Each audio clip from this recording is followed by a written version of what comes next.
So let's talk stocks, specific names. Your top 5 stock ideas for January of 2025. Nvidia is at the top of the list. The stock is not traded well. Why is it going to have a great January all of a sudden? Well, Nvidia is been mean reverting because it did have a huge move and now it's cooling. And I think its earnings season is going to just affirm, I think, visibility about how much companies are repositioning around the value creation around AI. So to me, Nvidia is a name you want to own for the next 3-5 years, and the fact that it's at 130, I think, is actually an attractive pullback. Okay, you like Meta, you like Amazon, you like Alphabet. We don't even need to discuss. I think everybody probably knows the reasons. Tom Lee highlights Nvidia as a key stock for 2025, viewing its recent pullback as a buying opportunity given its leadership in AI and data centers. Despite some risks, Nvidia's innovations and critical role in the tech-driven economy make it a strong long-term bet. Other major tech names like Meta, Amazon, and Alphabet remain solid pick. The broader market faces mixed challenges, with inflation easing but small-cap stocks struggling. However, stabilizing interest rates and tech sector resilience have kept indices afloat. Experts expect improving market conditions to support further growth in tech. Emerging areas like quantum computing are still early stage, but practical investments like Micron, with its advanced memory and storage solutions, offer near-term opportunities. Technology continues to drive productivity, solidifying its importance for long-term investment strategies. Well, let's talk about the stock market and the broader markets. Major indices coming off their best day since the day after the election. Stocks jumped following a cooler than expected inflation data. Joining us now, Mark Newton, FundStrat Global Head of Technical Strategy. And you're fairly constructive, I think, Mark. But your one concern is breadth. And we talked earlier with someone about perhaps interest rates either staying where they are or at least not coming down, which is not great for the small caps. So I don't think there's no relief in sight for you. Yeah, thank you, Joe. Happy New Year. Breadth did get hit very hard starting last fall. We saw declines in healthcare. Just in the last month, we saw really 7 sectors lost more than 4%. So, the percentage of stocks right now above their 50-day moving average is down to about 25%. So it has been a very hard-hit market in the last month. The one saving grace is that technology, to its credit, came back and actually has helped the broader indices remain afloat. So long-term trends actually remain in very good shape. It's more just near-term breadth deterioration, as well as I think sentiment has also gotten abnormally, pessimistic regarding the potential plans for, the president-elect's policies, which many of those we don't even really understand the extent to which that could be inflationary, and there's a lot of forces that go against happens. that. Yeah, what becomes law or is actually done. But it still seems like you're saying, look, the indices are holding up, even though if you lift up the hood, what's going on is not great when you look at the detail. You still like 6650 for the S&P, though? Well, it's just January. That's my year-end target. I do think that's going to be hit. Interest rates have gone up for reasons I think that many don't understand. Some of those have to do with longer-term Treasury supply and the incoming Treasury Secretary's plans on potentially funding some of this debt in longer Treasuries. Yeah. So these things aren't necessarily, we saw yesterday by the CPI data, that wasn't necessarily inflationary. I think that's in the rearview mirror for the Fed, honestly. So the reasons why Treasury yields have been spiking don't necessarily have anything to do with what the common narrative is. My view is that rates are going to start to roll over in the months to come. That should be bullish, just given the recent correlation. Treasuries and equities have been moving almost in unison, and so I think that is going to continue for the time being. All equity, investors need to be concentrating on what's going on with yields, more so the velocity of yields.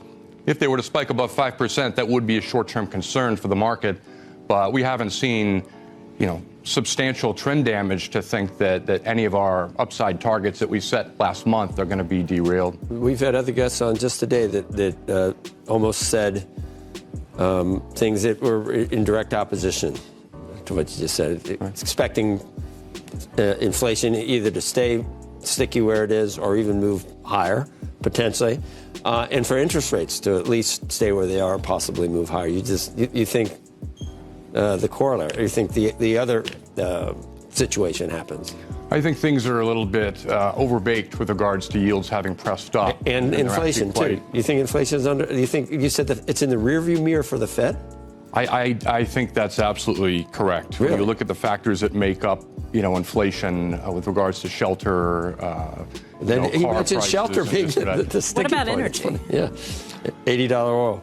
Look, I think the incoming administration's plans are to ramp up production by at least That's over true. 3 million barrels a day. That's going to be something that's going to cause crude oil likely to fall down to 50, potentially 40. That's my target. So I'm actually underweight energy for the year. I don't think that's going to be a big deal. That's going to cause further disinflationary pressure.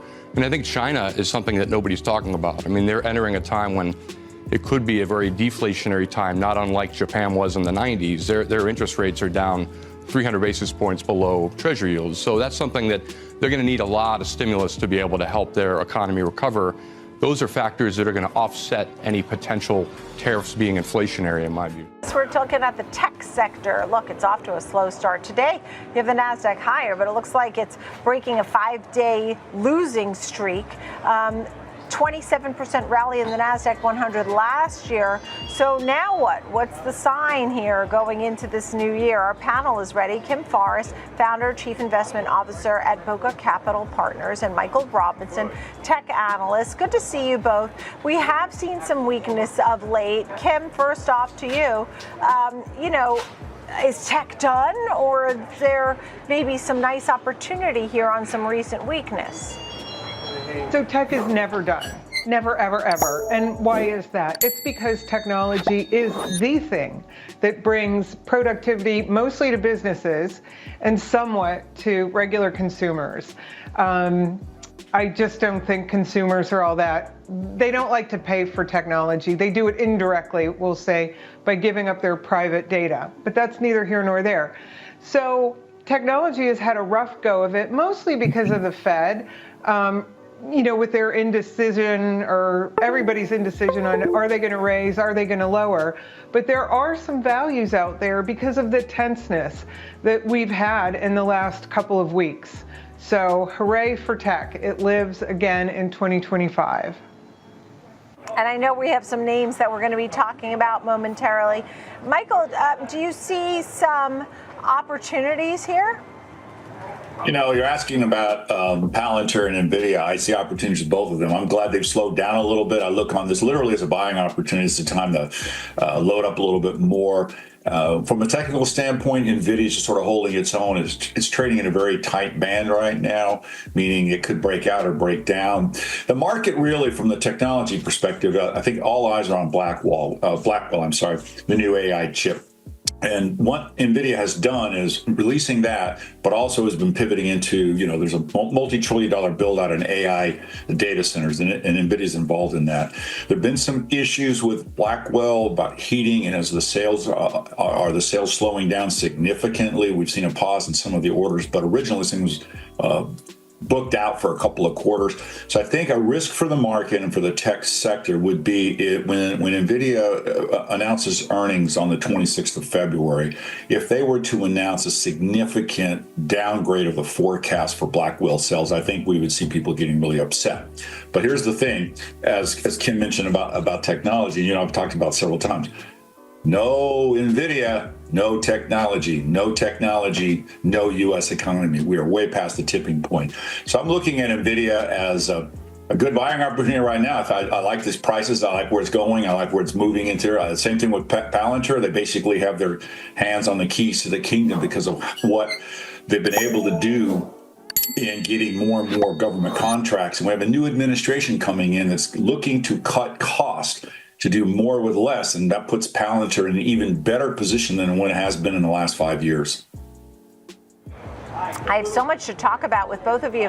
You both mentioned quantum computing, where I saw some of the names that were down 40%, after the Nvidia conference, and then they jumped back yesterday. And I was just checking on Rigotti now, and this one is up now 23%. I mean, they're wild. You want to give me a quick thought, Kim, on these quantum computing names, and then I want to hear why you like Micron.